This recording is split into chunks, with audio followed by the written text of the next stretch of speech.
Okay, let me share the screen first. Is it visible? Yes, Dr. Samit. Okay, so in today's session, I will first introduce MATLAB, and in the second session, I will give some application where MATLAB can be used. So let me first go to the first session. What is MATLAB? I think you probably have learned some sort of programming like C, C++, or Fortran, Java, etc. Any kind of language. I think so. So I can assume that you have some sort of programming knowledge. Therefore, you are familiar with the term that's a high-level programming language or low-level programming language. So low-level programming language are basically a code which is directly written on the microchip. So that code directly controls microcontroller.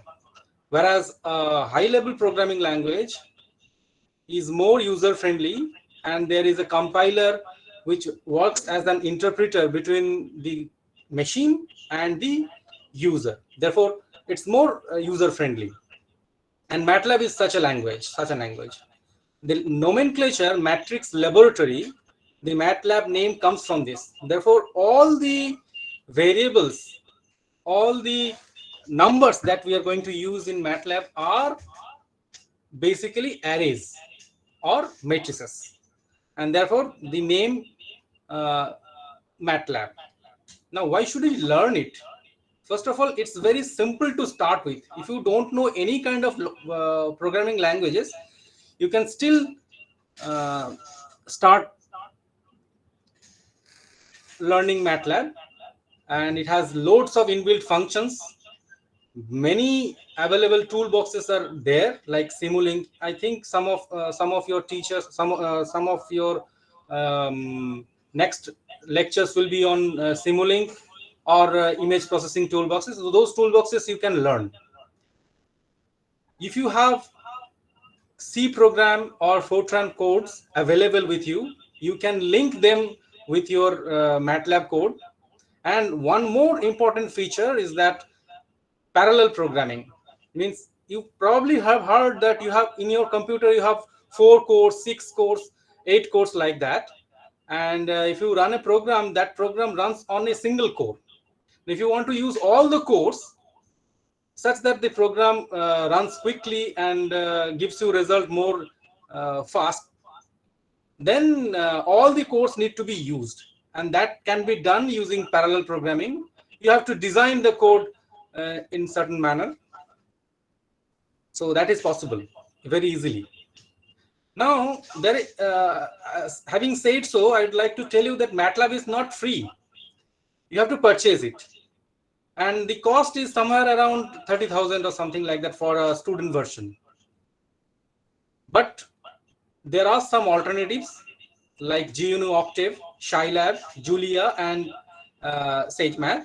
These programming packages are open source, and they can be. Okay, what is happening?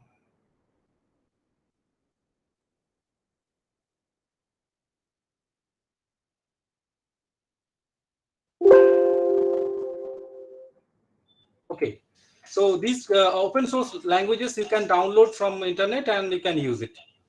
And before introducing MATLAB formally, I'd like to show you, or I'd like to tell you that where you can learn MATLAB more in more details. There is a link I have given here. Let me go to this link, and this is a website developed by MATLAB, and in that MATLAB on-ramp course, you can register and you can learn from beginning.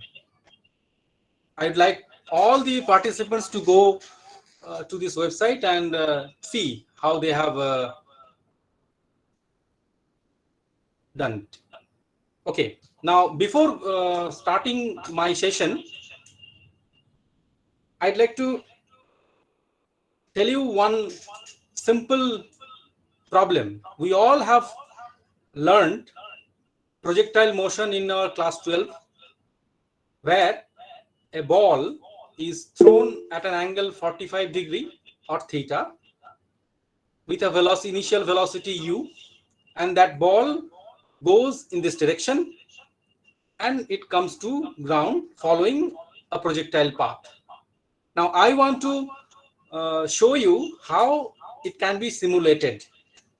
So I'll be switching from this PowerPoint to MATLAB very frequently. So let me open MATLAB. Excuse me, Samit. Yes, yes. There is echo coming from your side. Is double logging? Maybe. Let me. Now, is it fine now? Is it okay? Yes, yes, yes, yes. Thank you. Okay, okay. So let me open MATLAB. I'll open the specific program for the projectile motion.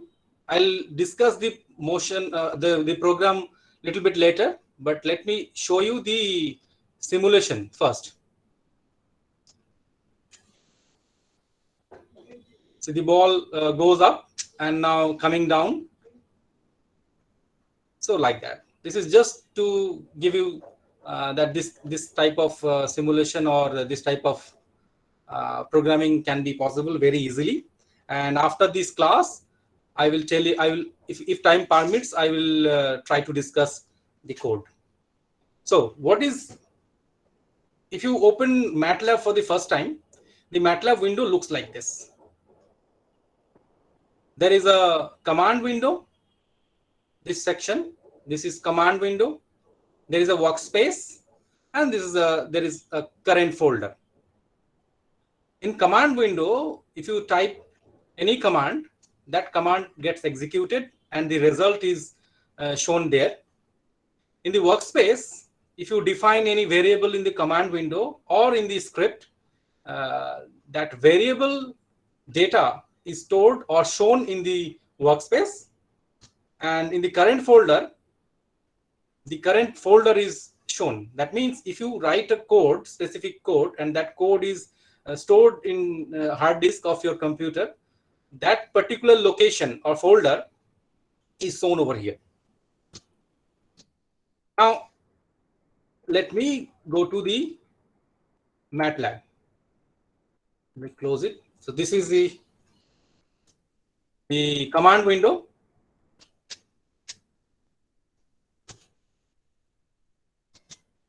In the command window, if you type 2 plus 4, the answer is calculated.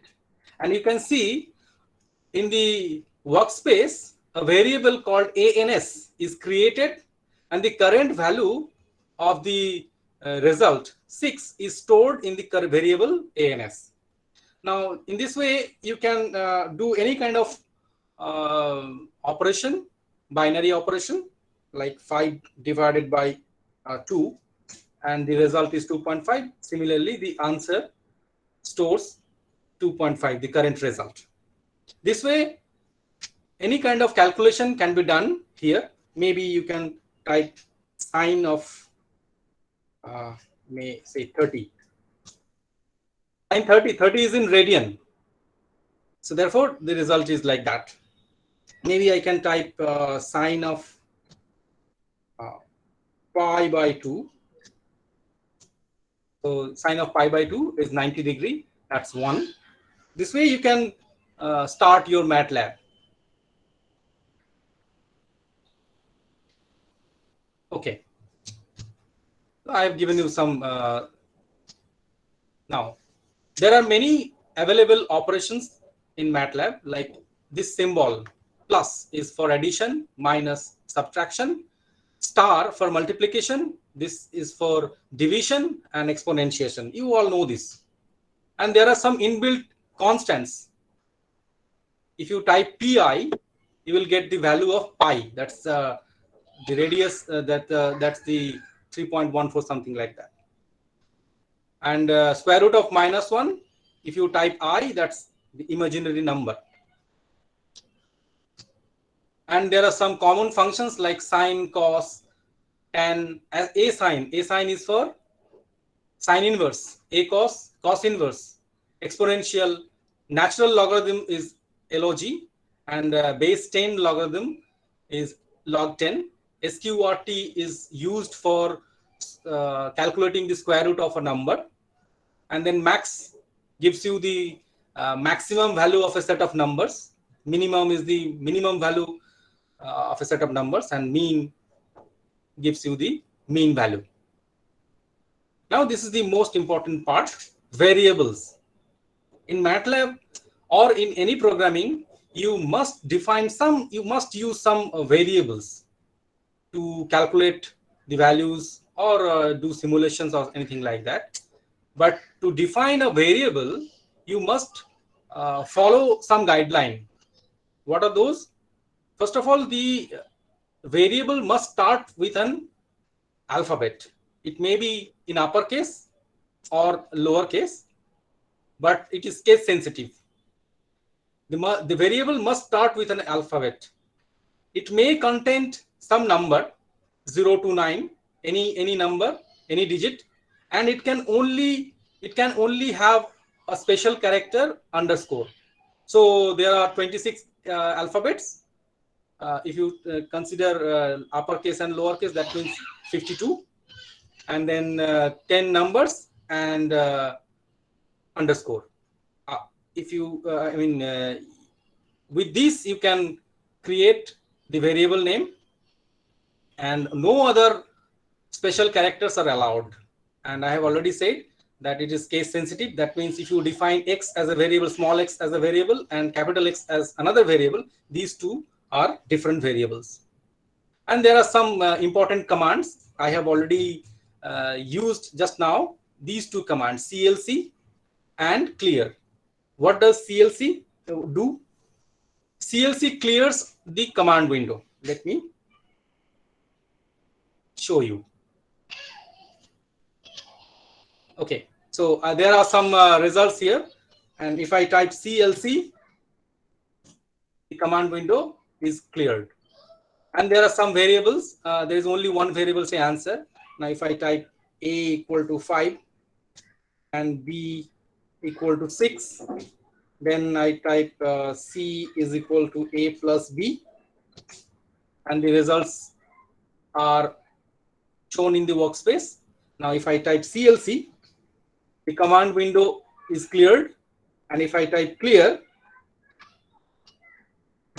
the variables are deleted from workspace. Okay, now the semicolon. If you type semicolon after any command in MATLAB, there will be no output on the command window. Let me show you. So I have said maybe A equal to 5.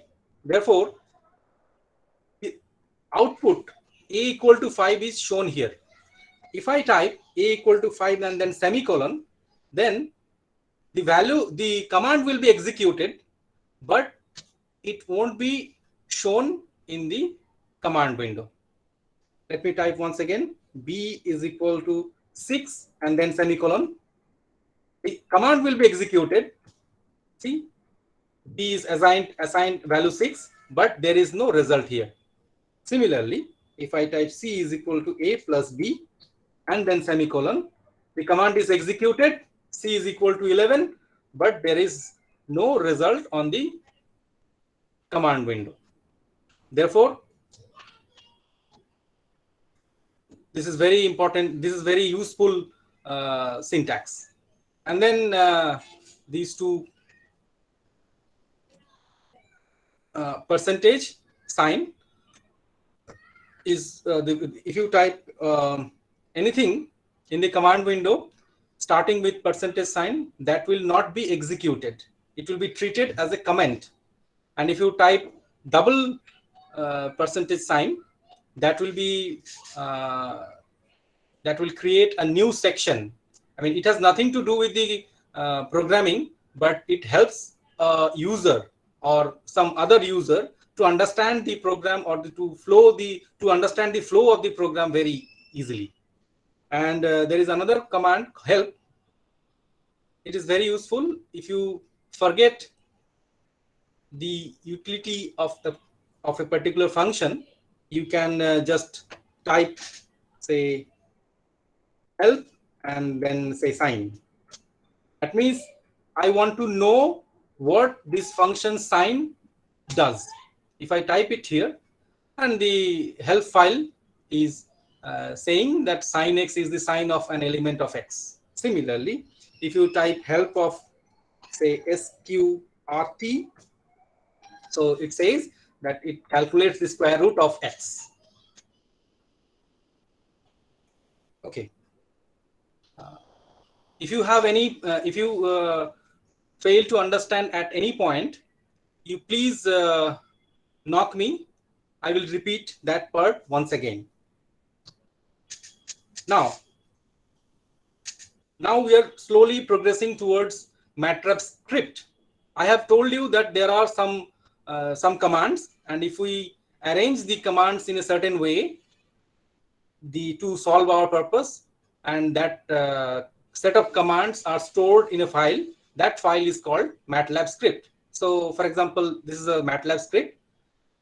First, we are clearing the screen, the command screen, window, and then we are clearing all the variables that are existing on the workspace, and then we are defining 5 variables, say x1, x2, x3, x4, and x5, and at every line we are ending with a semicolon. Therefore, there will be no results printed on the command window, and then we are calculating average value by adding them all and then dividing them by 5. But in a command, in a actual MATLAB script, it is a good practice to first write something that is useful for us in future use. For example, I have written simple average calculation. That means this program will calculate a simple average. And then this is a practice that who created the program, and then when did we create. So this type of information will not be executed, but these are helpful. And as I said, there, if you type double percentage sign, it's a new section, and in this section we are defining variables x1, x2, x3, x4, like that, and then this is a calculation. So let me go to MATLAB and then open this program. So this is the program, and if we run it, the average of those 5 numbers is 5.4. But I mean, without doing this, we can easily do this by this method. This is more easier, more user friendly, and it's more cleaner. Like if we define x as a vector, I'll be talking on vectors and arrays a little bit later. But since I have written it here, let me show you. X equal to, we are defining 2.5, 3.5, 5.0, 6.5, and 9.5 as a vector. And then we are calculating mean of x. So these two will give us the same result. However, the second one is more easier. Next, let me give you another example of another example of a script where the program will interact with the user. If we type the command input, this function input, and if we write in a bracket and in quote unquote, whatever we write, that will be printed on the screen, and it will ask the user to input some value. If we type input, the program will stop here and it will not be executed until the user gives some input. And if we give the input, the value will be assigned to C, the variable C. And then if we calculate f equal to C, this calculation, so this basically calculates the temperature, converts the temperature from centigrade to Fahrenheit, and then the third command, third line, prints whatever we write within quote unquote. The value of temperature in Fahrenheit is F. Now F is a number, and that number will be printed with a certain format. What is that format? Format is 0.4F. That means after the decimal, there will be 4 digits. It will be, I have already written the code just to save time. So like that. Enter the temperature in centigrade, F equal to this, and F print. If we run the script, click here, run. The program is asking the user to enter the value. Let me say 35. And it is converted to Fahrenheit, and it is printing like that. And here I have written 0.3F. That means after the decimal point, it will print 3 digits. I hope this is clear.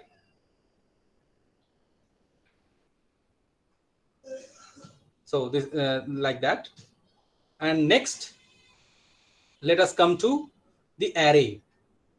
As the names of the program MATLAB suggests that it's matrix laboratory, and I have already said all the variables that are used in MATLAB are basically arrays.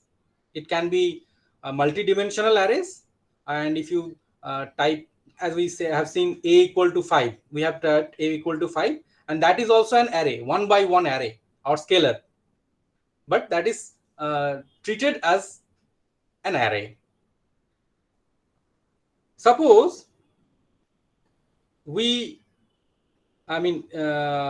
is a 2 by 2 array, and in that 2 by 2 array, it will have 4 elements, and those elements can be defined. This is a 4 by 1 array. The 4 by 1 array means, first of all, it has 4 number of rows and 1 column.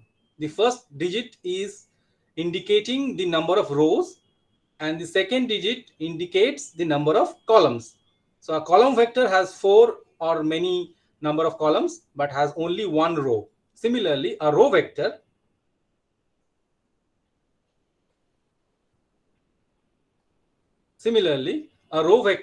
has only 1 row and several columns, and a scalar has only 1 row and 1 column. So remember, first number is row and second number is column. Now, how do we define a vector, a column vector or row vector? So let me go back to the, if we type A is equal to 1, 5, 7, and then close the bracket.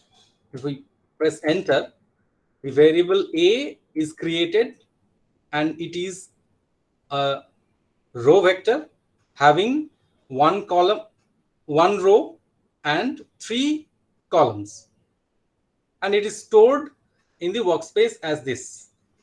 Similarly, if we create another column vector, we will be creating it like this: 2 semicolon, then 3 semicolon, 4 bracket close. So this is how we will create a column vector. Okay.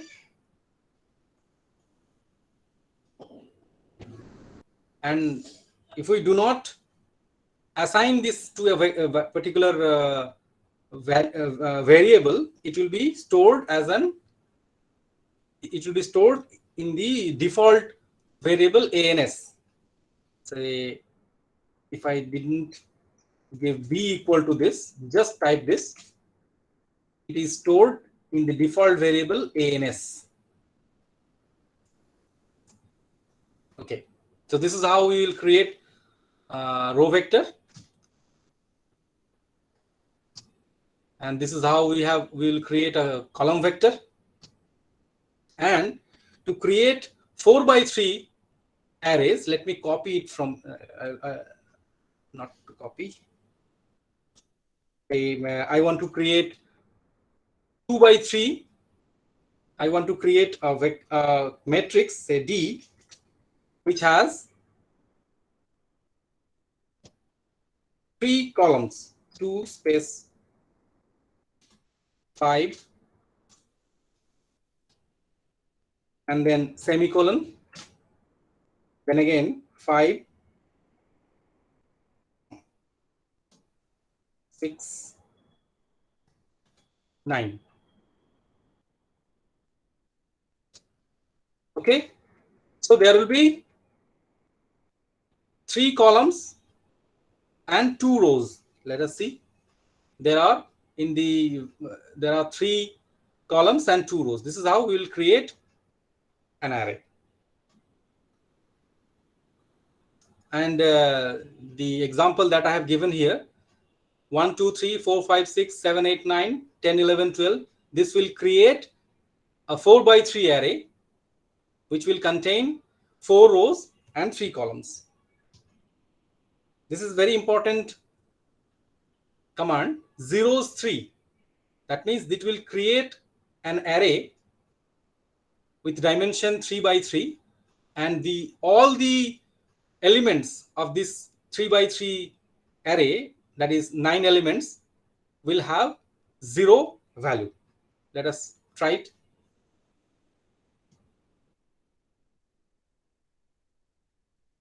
Zeros 3.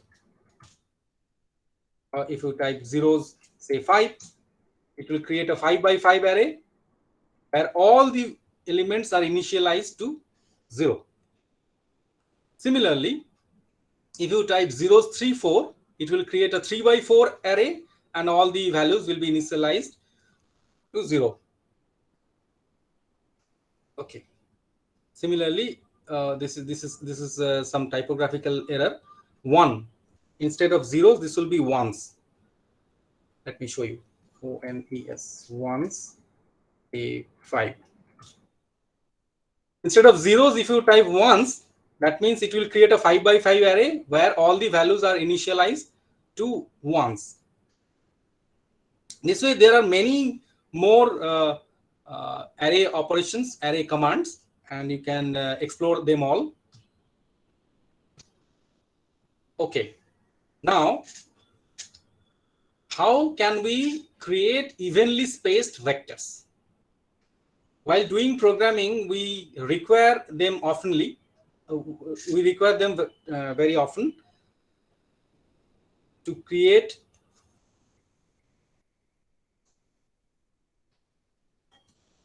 evenly spaced arrays, evenly spaced elements. For example, I want to create a loop where the loop will run from 1 to 10. So I need 1, 2, 3, 4, etc. And how can we create? One way is to create like this: 1, 2, 3, 4, 5, 6, 7, 8, 9, 10. This will create an array, but this is too cumbersome. If I had wanted it to run from 1 to 100, I cannot do it by hand. So the best way is to use this colon, 1 to 10. That means it will create an array that will start from 1 and that will go up to 10 with separation 1, default separation 1, like this, 1 to 10.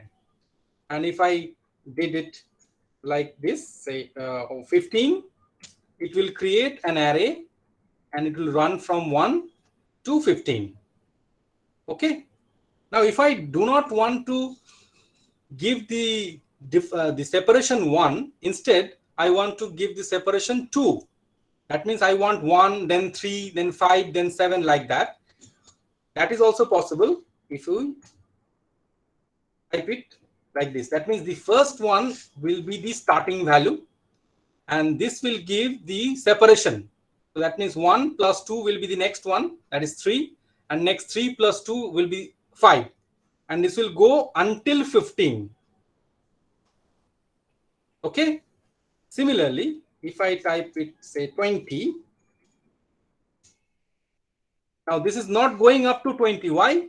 Because 20 is not coming in this series. If we add 2 with 19, it goes to 21, but 21 is beyond the range. Therefore, 20 is not coming here. The series can go in backward direction also. A 20 to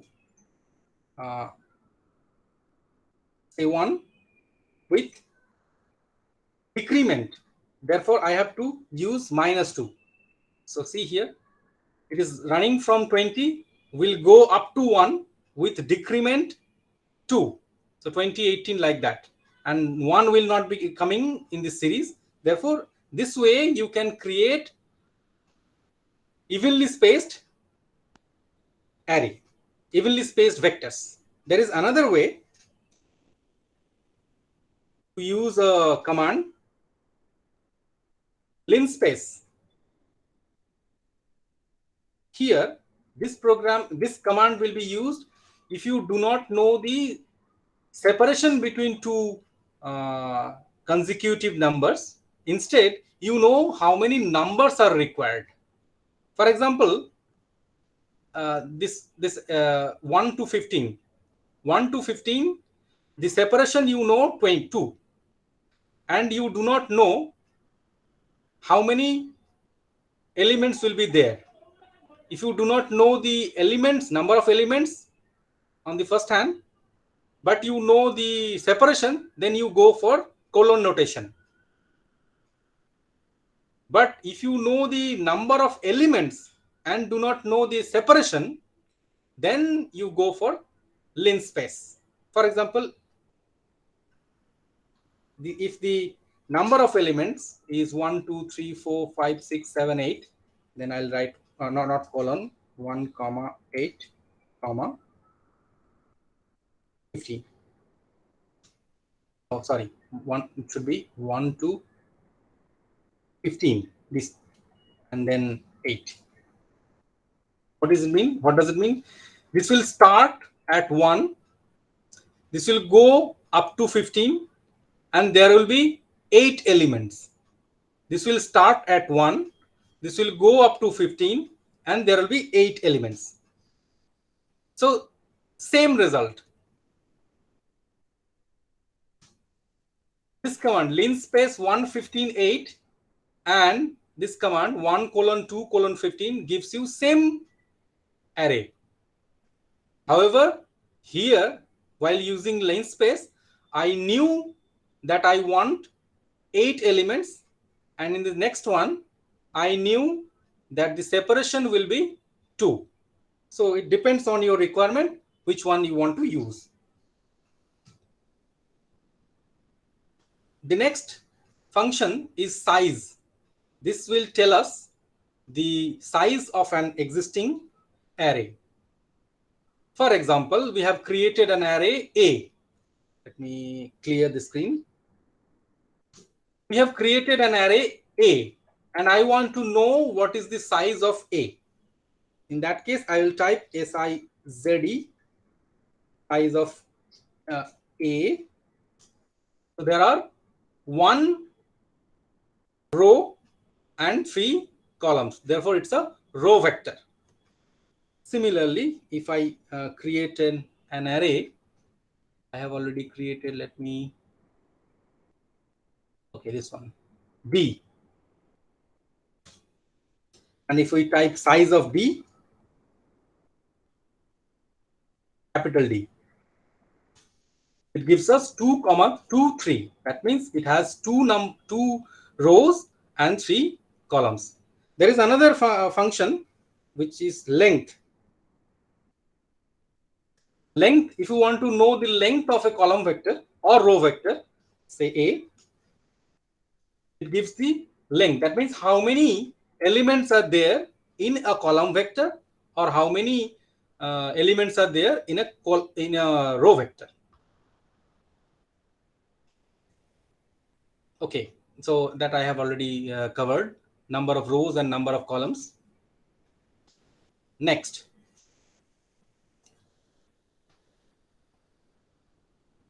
subarray or some indexation.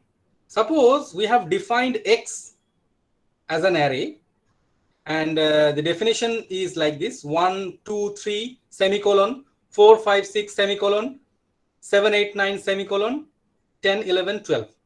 So this is how we can create an array X, and the highlighted portion, if I want to extract this highlighted portion, we can do this by by using this command, X in bracket 2:3. That means starting from 2 to 3. So this is row. So second row to third row. This is second row to third row, and first column to second column. First column to second column. That means this portion I want to extract. And if we type this command, it will create another array 4, 5, 7, 8, 2 by 2 array having this particular subsection. So let us try it. Say X equal in bracket, third bracket 1. Instead of comma, if you give space, that will also create an row vector. 1, 2, 3, semicolon, 4, 5, 6, semicolon, 7, 8, 9, semicolon, 10, 11, 12, and close it. So this is a 4 by 3 matrix, 4 by 3 array, and we want to extract this section. So say Y is equal to X, and it will start from second row to third row. That means 2:3, comma, first column to second column, 1:2. So we have extracted this section. This is how we can create a subarray and subarray. And if you want to create a particular number, a particular element, that can be done. Say we want to extract this particular element. This is which row? This comes in, say maybe second row and second column. So we will type, say, element is equal to X, second row, second column. You have extracted this particular number. This is how we can with the index you can create a subarray or extract an element. You can also replace this particular element of X. How can you do it? Say we want to replace this number 5 by 50. In that case, we will type X 2.2, and we want to assign a number 50 to X 2.2. So whatever value it is currently having will be replaced by the value 50. See, the value of X 2.22 2, is replaced by 50. Okay, there are some array operations. These are very simple. Suppose we have defined X like this, and if you want to operate it by a scalar, you can add a scalar, you can multiply by a scalar, you can divide by a scalar. That is possible. If you type X plus 2, all the elements will be increased by 2. So 1 is increased by 2, by that means 3. 2 will now become no, there is some printing mistake. Let us see here. Say x.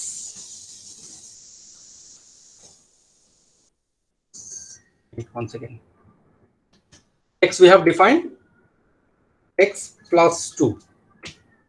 All the elements are now increased by 2. See, what was our original x? 1, 2, 3, and that has now become 3, 4, 5. So all the elements have been increased by 2. Similarly, if you type x minus 2, all the elements will be decreased by 2, or multiplication, say x multiplied by 2. So term by term, 2 will be multiplied with all the numbers. Okay, this scalar operation. Right, and division is also allowed. X by 2, all the elements will be divided by 2, and this is also allowed. Square root of x. Okay, let us try. SQRT of x. That means all the elements will be of the square root of x will be the square root of all the original array. Square root of 4. No, not 4. What was our x? Here was 4. The square root of 4 has now become 2. Square root of 9 is now 3. So this is how term by term square root. All the terms will be will be calculated by square root operation. Now we will see vector operation. Suppose we define x as a 3 by 3 array and y as another 3 by 3 array. 1, 2, 3, 4, 5, 6, 7, 8, 9, and this is just twice of that. Let us define. X is equal to 1, 2, 3, 4, 5, 6, 7, 8, 9, and y is equal to just 2 times x. So we have defined x and y. If we want to create another array, z is equal to x plus y. This is possible, x plus y. If we try to operate x minus y, that is also possible. However, if we multiply, this is different. What is multiplication? Multiplication returns the matrix multiplication. Okay, we all know matrix multiplication. That means 1 into 2 plus 2 into 8 plus 3 into 14. This is how we'll create a matrix multiplication, and that term comes here. So if we type x star y, this will result the matrix multiplication. Instead of that, if we want term by term multiplication, that means I want 1 multiplied by 2, then 2 multiplied by 4, 3 multiplied by 6. We often need this type of operation, and if we want that, we must use a different operation, different symbol. What is the difference here? Instead of just putting star, I am giving here dot star. So dot star means term by term operation. Let us see. Z equal to x star y. We have got this result, and say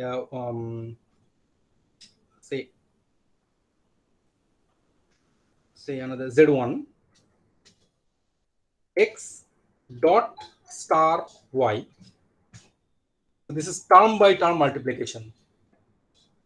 Okay, x and y will term by term multiplication. I hope you are getting it right. Next, this is the for any programming, if else statement and a loop, these two are the most important, most useful, and most used functions in any type of programming. Here also we will see as this is very simple. After giving this if statement, there will be a logical calculation, and the logical calculation will have some result. It will be either yes or no. If the calculation gives you yes, then the next part will be executed. If the result is not correct, or if the result is false, then else statement will be executed, this statement. So let us go to the programming, and I have already created if statement. Okay. So else if is not required right now. Okay. If is this one. If so, what does the program do?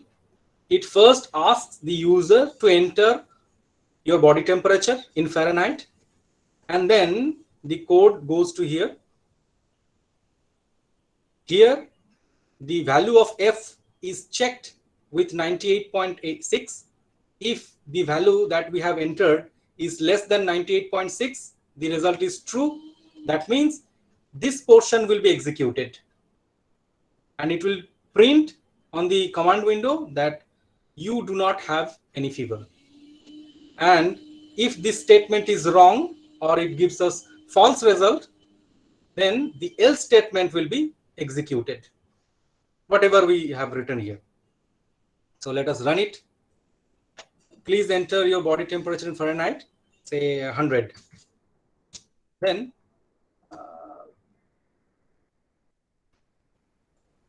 there is some logical error. Let me correct it. If it is less than this,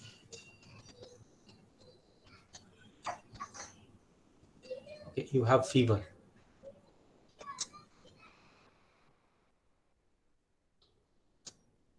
So 100, you have fever. And if we have I'd say 85, then you do not have fever. This is how we create else if statement. There is another portion, another section, which is else if. It can happen that we are checking a condition, if is greater than this. If it doesn't happen, then we can calculate another statement, another condition. If that also doesn't happen, then it will go to else statement. So first this will be checked. If this is yes, then this will be executed. If next one is yes, then this will be executed. If none of them are yes, then if none of them are true, then else statement will be executed. I think I need not I need not demonstrate this once again. Similarly, there is a nested else if statement. Means within if else if else statement, you can use another if else statement. But remember, you have to use end command to end a else loop, else if statement. You have to use this end command where it will close. Okay, this is another important part, for loop and while loop. These two loops, you mean what do we mean by loop? If you want to run a set of commands several times, then we need not type them several times. Instead, we run them in a loop. That means whatever we write between for and end, that portion will be executed several times. So the code comes here. If it sees end, it will go back here, and the loop runs. If we know how many times, how many iterations we required for a loop, then we go for loop. And if we do not know how many times we need to run, instead we know the stopping condition. We know a condition. If that condition is satisfied, then the loop will stop. In that case, we use while loop. So if we know the number of iterations, we go for while loop. If we know the stopping criteria, we go for while loop. Otherwise, these two loops look almost similar. So in this example, what I did, I tried to create an array from 0 to 100, and I want to calculate the average of the value. The easiest way is to use this function mean x, but I want to demonstrate for loop and while loop. Therefore, let us go to the programming. For loop and while loop. Okay, we have created an array 0 to 100. Then we have initialized the value of sum x, a variable. I have defined sum x and initialized it to 0. And in a for loop, it goes from I equal to 1 to length of x. We have already discussed length of x. And here, how many elements are there? 0 to 100. That means there are 101 elements. That means it will go from 1 to 101. And every time the x of I, that means the value of x I, that means which the first element is 1, that will be added to sum x. Initially sum x was 0, so 0 plus 1, sum x is now 1. And in the next loop, in the next iteration, x will be 2, x will be 1, then 2, then 3, and all those terms will be subsequently added to sum x, and finally we will get the result sum x. And if we divide sum x by its length, we will get average. Similarly, in the for loop, what we have done, we have initialized the sum, and then we have initialized the index I to be 1. And in the loop, within the loop, we are increasing the value of I by 1. Okay. And this loop will continue until I becomes equal to the length of x. So this will continue until I is less than 101. So these two will do the same job. However, their representations are different. Let me run it. So here you see the result is 50.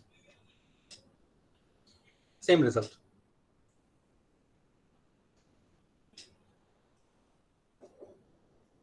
Now, we are slowly moving towards the performance of a code. Suppose we want to add this series 1 plus x square plus x cube and up to say n number of terms. And if we do it by regular method using a for loop or a while loop, the program performance will be poor. To increase the performance or to make the program better, we must use MATLAB array operations. And I'll be demonstrating that to you. Say one can write a program like this. Initially, we have taken initial value x equal to 0.1, and we want to go up to 10 to the power of 8 number of terms. So 10 to the power of 8 number of terms, and we have initialized the sum as 0. And in a for loop, the for loop will run from 0 to 10 to the power of 8, and every time x to the power of I will be added back to Sn, and finally the Sn will be printed. So this is the straightforward way. Normally we do it like this, but in MATLAB there is a better way. And this function I think Fortran or C doesn't allow you to do it like this. Only MATLAB or MATLAB-like programs gives you this opportunity to use the MATLAB, the array operations. Now, see what I have done. I have created an array starting from 0 up to n, linear array starting from 0 to n, and here x to the power of that array. That means here, say x, you have power array is 0, 1, 2, 3, 4, like that. And x to the power of x, or that means x power,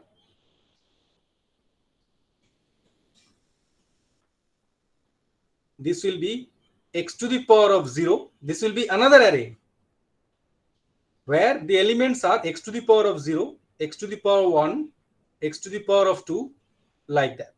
So this is how we have created the array, and we are summing them. So that means sum this plus this plus this plus this, and you will be amazed by seeing the performance of the second code. See here, we have defined n equal to 1, 10 to the power of 8, then x equal to 0.1. This is the simple straightforward way, and this is the MATLAB way, MATLAB array function. And this is another very important command, tick and talk. What does it do? Tick starts a stopwatch, and if you type talk, that means it will tell you the current value of that stopwatch. So here we have started a stopwatch, and we want to know how much time it has taken to complete this loop. And here we have started the stopwatch once again, and we want to know the value it has taken to complete this job. So let us run it. It is still running. See here, busy is showing here, busy. That means the program is still running. Okay, now how much time it has taken? This is the first one. The results are same. However, the first one has taken 8 seconds, and the second one has taken only 1.4 seconds. That means the second one is way more faster. Therefore, whenever you do your MATLAB programming, try to use these functionalities, this type of array operations. It will be way more faster than the usual straightforward way. Okay. Next, I have discussed tick-tock. Then I'll briefly tell you how to plot a vector or a graph. Suppose I have given you x as a column vector starting from 1 to 10, and y is the cube of y. Y is the cube of x. So we have to create a vector starting from 1 to 10, and then we have to define y as x to the power of 3. And then will be able to plot them. So this is how we can define 1 to 10. And remember here, we want to cube all the terms, term by term operation. Therefore, we must use dot and then exponent, dot exponent 3. And if we type this command, plot xy, it will simply plot x versus y. Let us try it. So CLC x is equal to 1:10, and then y is equal to x dot exponent. This is very important, dot exponent. So y is created. Now if we plot x comma y, see the plot, x versus y. This is the simplest way of plotting. Now I'll tell you how to organize this plot, or how to design this plot to such that the plot looks nicer. Okay. Now there are some options. After giving the variables, which needs to be plotted, if you type R hyphen star, what it will do, it will change the plot. R means the color of the plot is now red, and dash means there will be a line. A hyphen means there will be a line, and the data points will be represented by star. Let us see this.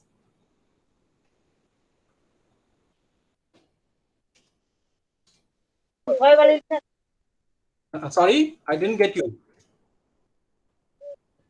Repeat once again, please. Hello? Has somebody asked any question? No, I think. Okay. R, then star.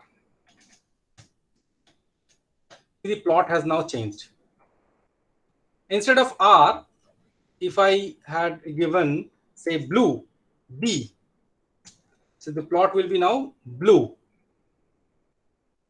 Okay. These are some combinations that you can use. Color. The first term represents color. Second term is the line, and third term is the data points. Color options: for black, you must use K. For red, type R. For green, G. Yellow, Y. Similarly, for lines options, if you type a single hyphen, it will be a solid line.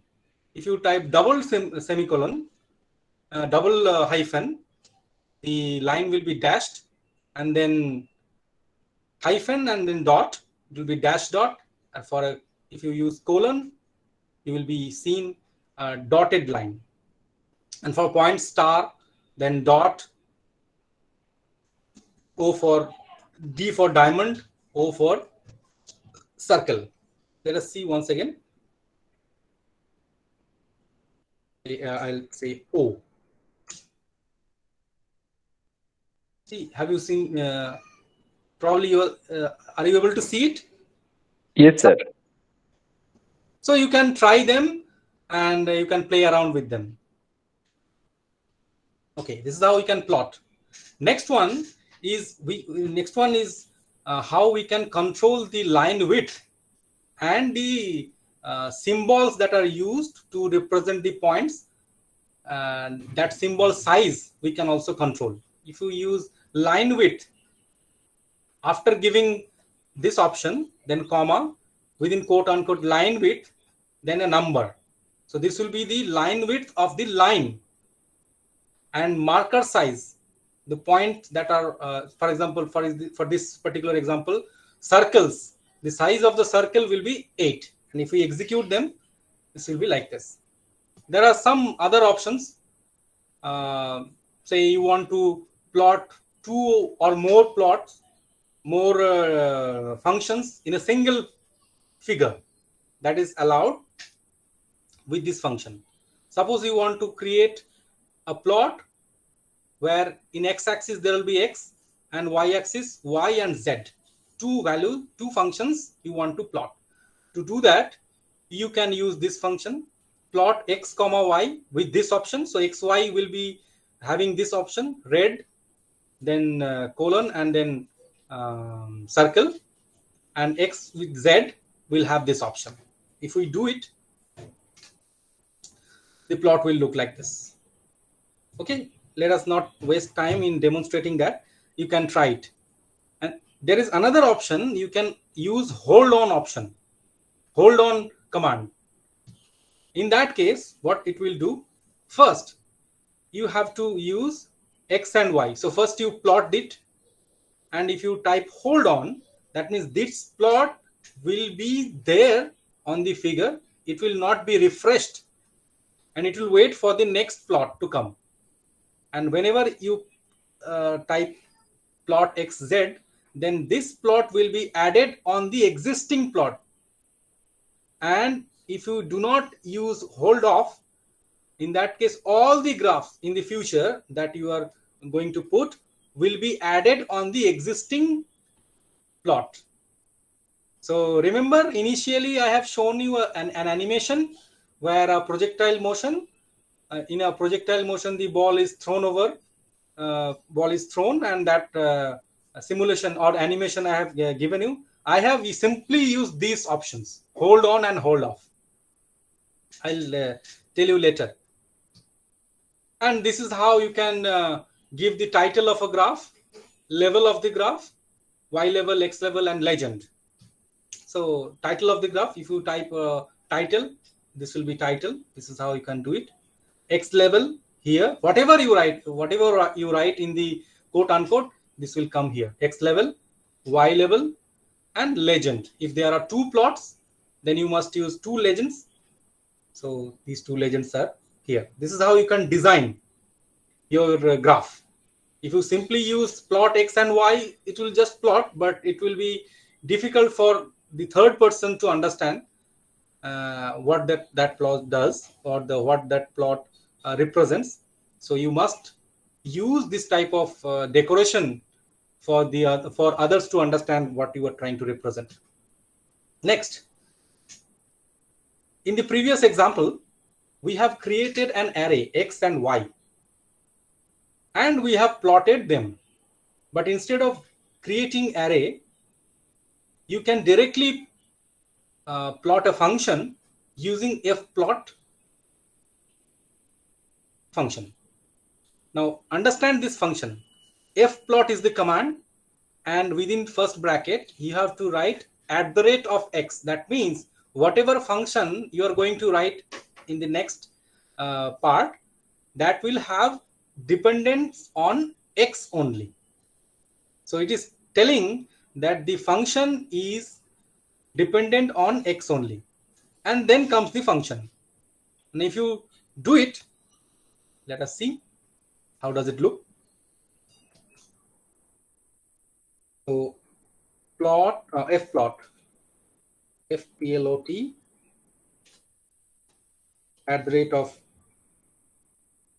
@x, and then space, say sine of X, and then close it. See the plot. So we have plotted sine X. And if you want to increase the range, you want to see more, a definite range, it is plotting from -5 to +5. And if you want to change it, you can use this function. This is optional. So starting value 0 and closing, it will end at 8 pi. Okay, let us try it. Within bracket, say 0,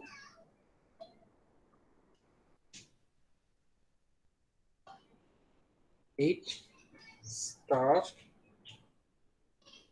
pi. There is a comma.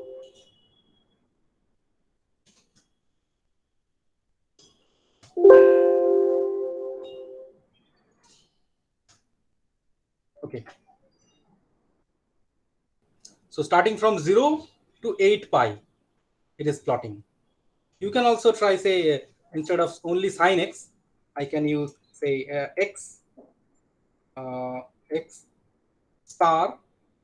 Will it work? Anybody? If I type X star sine X, will it work? Anybody? Yes, work. See, there are error. Why?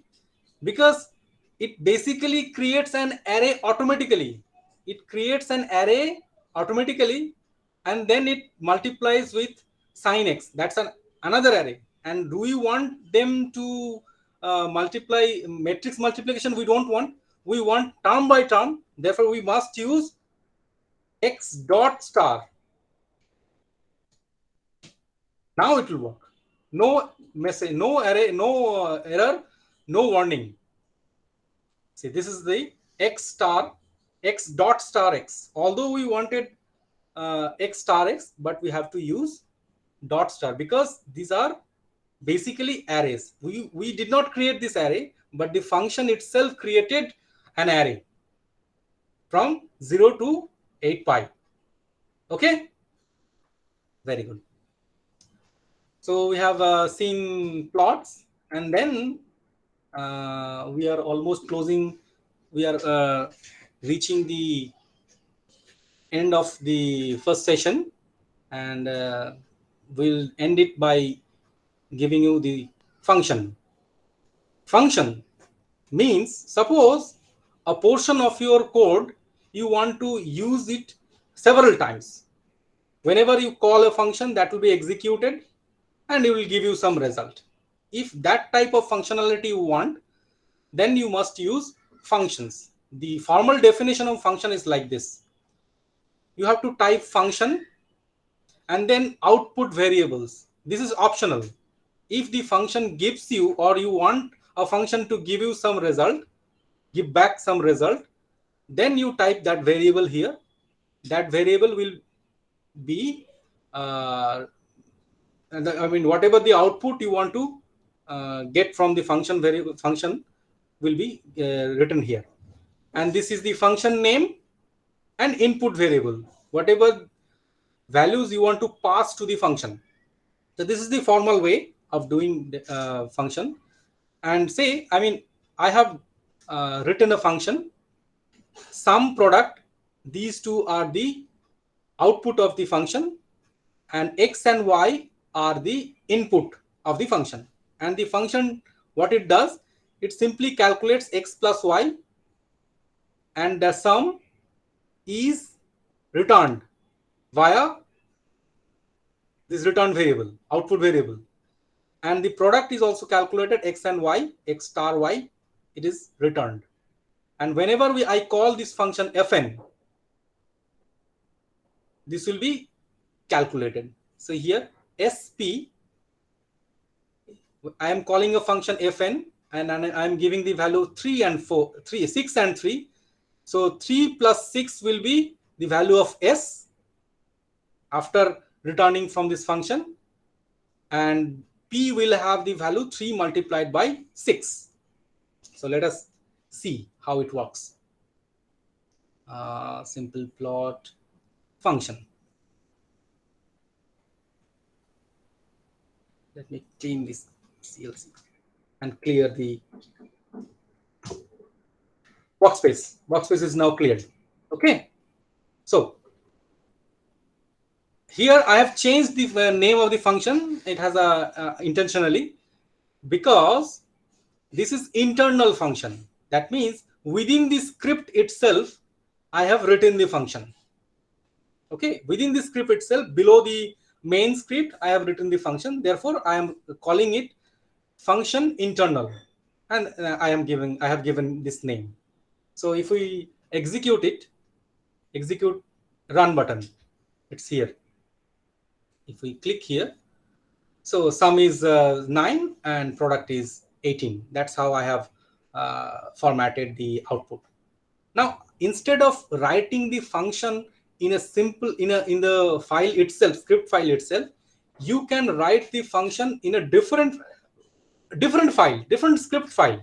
For example, 3 or 4 people are collaborating to write a big code, and all of them have some different job. All of them are creating some function.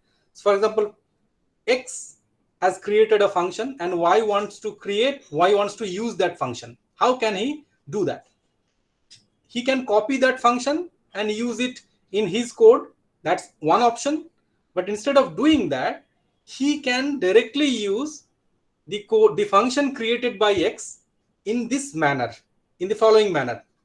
I will cut it. This function I will cut, and I will create another script. How can I do it? Here, new. I'll touch here. A new window has been created, and I will paste it. Same function, but instead of internal, I will say ext. Okay, this external function. And remember, I have to save the file in the same folder where the original program is staying, and the name of the function will be same. So the name of the function is fn underscore ext, and I have to write fn underscore ext dot m. You cannot change them. If you change these two, if these two are not same, the function will not be executed. So I have saved, and in the function I will not call internal function anymore. I will call ext. Okay, now let us run it. Let us change it. Instead of x plus y, say 2 star x plus y, 2 star x plus y. And the function itself cannot run. If you try to run it, it will give you error, because it has the function itself cannot run. It needs to be called by a script. So okay, this is the result has changed because we have 2 star x and then added with y. Okay, this is how we can create a function. Sir, one question. Okay, sure. Actually, in the file, actually you have saved two program at a time. In the yes, that is the beauty of it. This is the main program. Okay, where the file name is ex underscore 9 function. That's example 9 function. In this function, in this program, in this script, I called a function fn underscore ext, and that function does not exist within this script, but it exists in a folder. Let me show you the folder, then you will be able to understand. See, this is the function, this is the script, example 9 function, and this is fn underscore ext. Now, if I change the function name, say, then it will not execute. Ext, say underscore 1. I have changed the function name, the file name, not the function name. I have changed the file name. Now, if I try to run, it says undefined function or variable fnext. It does not exist. So what I have to do, I have to change the function name here also, underscore 1. Still, it will not work. Oh, it has worked because the function name is there. That has been changed. Okay. Why it is opening another?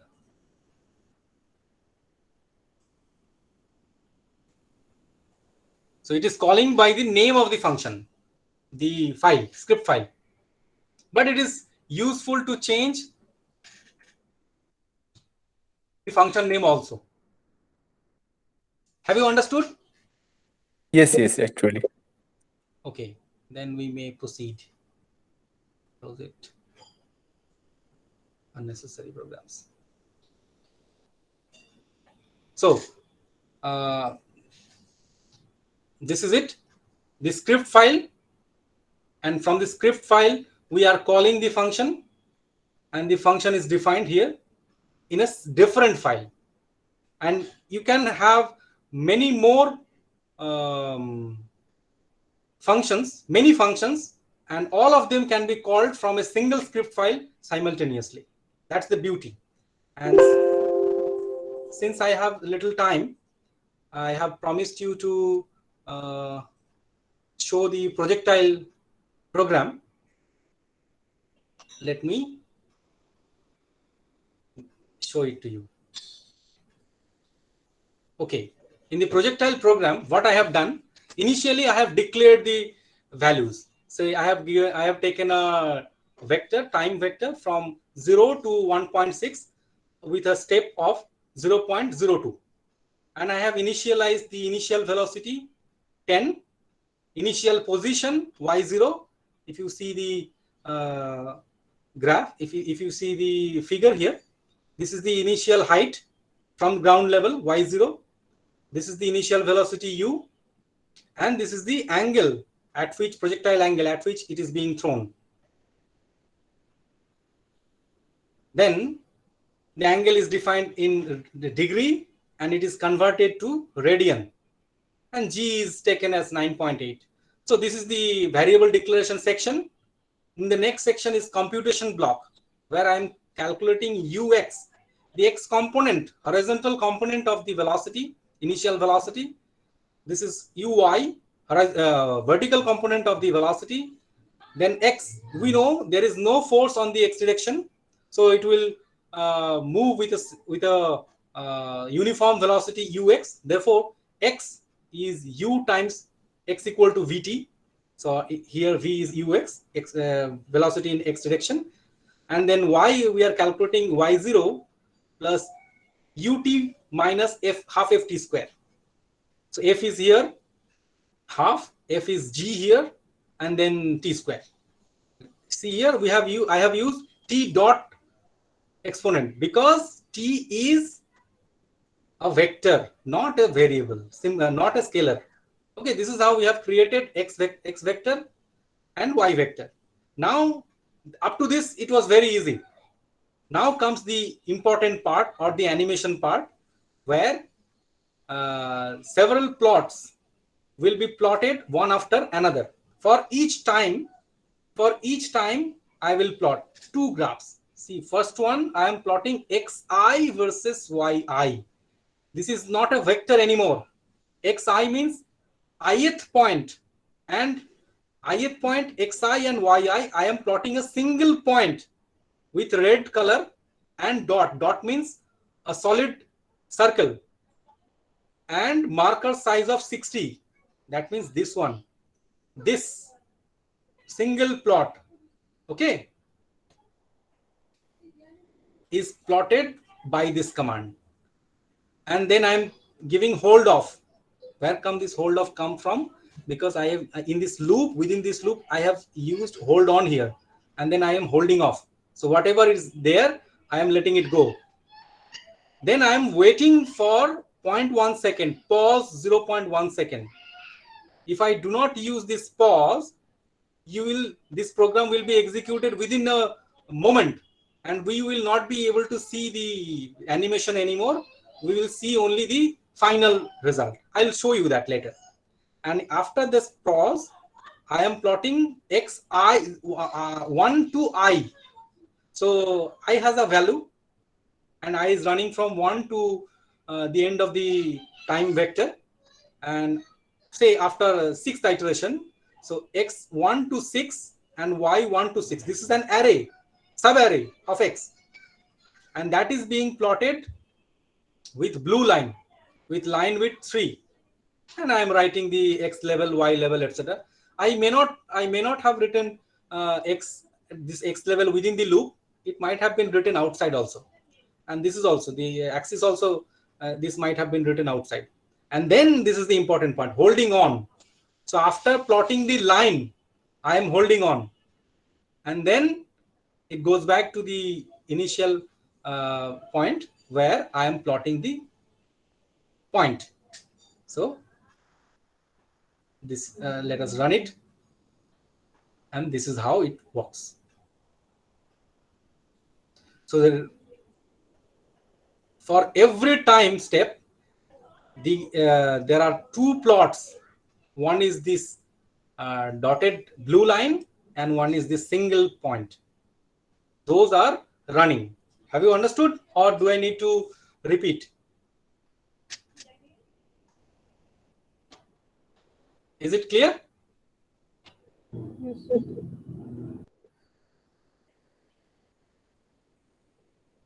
Sir, repeat. Okay. So, so let me clear it first. Figure 1, forget it, and then this one, let me put it outside.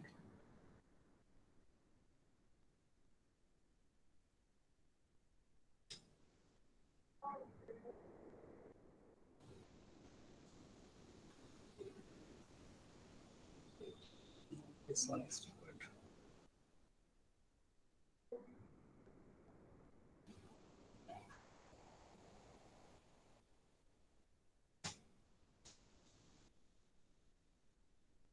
Instead of 1 second, let me give it 1 second, and let me minimize this so that we can see the graph simultaneously.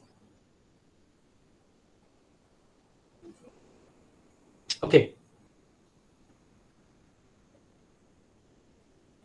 See, it is plotting and then waiting for 1 second at this point. This command, plot xi, yi with red line, is this, the red dot that is moving. And this plot, xi1 colon I and y1 colon I, is this one, the blue line. So after plotting the blue line, it is holding on. Okay. And then due to the for loop, it is going here and plotting the dot. Then it holds off. Holds off means it lets go. Everything is erased. And again, it is plotting the blue line from 1 to ith. Now this time I has increased. And this is how it is going. And when I am seeing the graph, it looks like a simulation or animation. And instead of this pause, if I comment it, if I comment the pause command, see what happens. Run. The program has completed, has been executed, but we are seeing only the end result, final result. Okay, the pause is now commented. Therefore, if I run it, it has run, but you are seeing the end result. Say if I type 0. You will be able to understand it this way, 0.01, very fast, even faster. Okay. Now I hope you have understood, and if you want, I can give you this code and you can play around with it and you will be able to understand more in a better way. Sir, mark size is 60, line width is 3 means this blue line has width 3 and the size of the marker size, that means this red dot, has size 60. If I increase it, say maybe say 100 and 100, see what happens. Pause.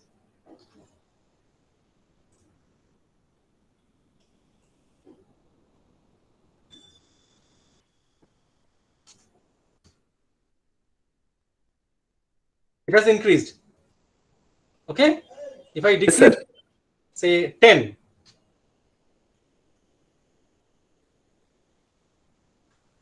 then the size is decreased, the red dot. And if I increase the size, the line width from 3 to say 7, see how the line looks.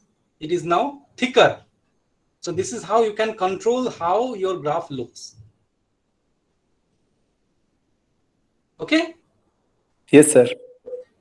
Okay, so with this, I have come to the end of the first session, and the projectile motion code is here.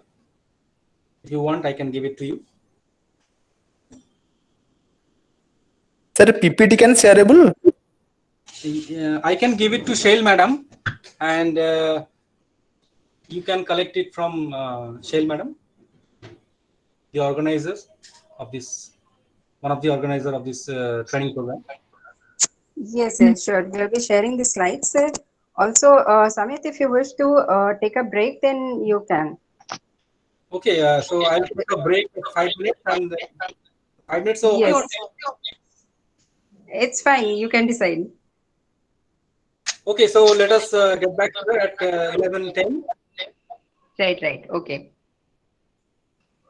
Okay, then. The session will again resume after 5 minutes. Okay, sir. Okay, sir.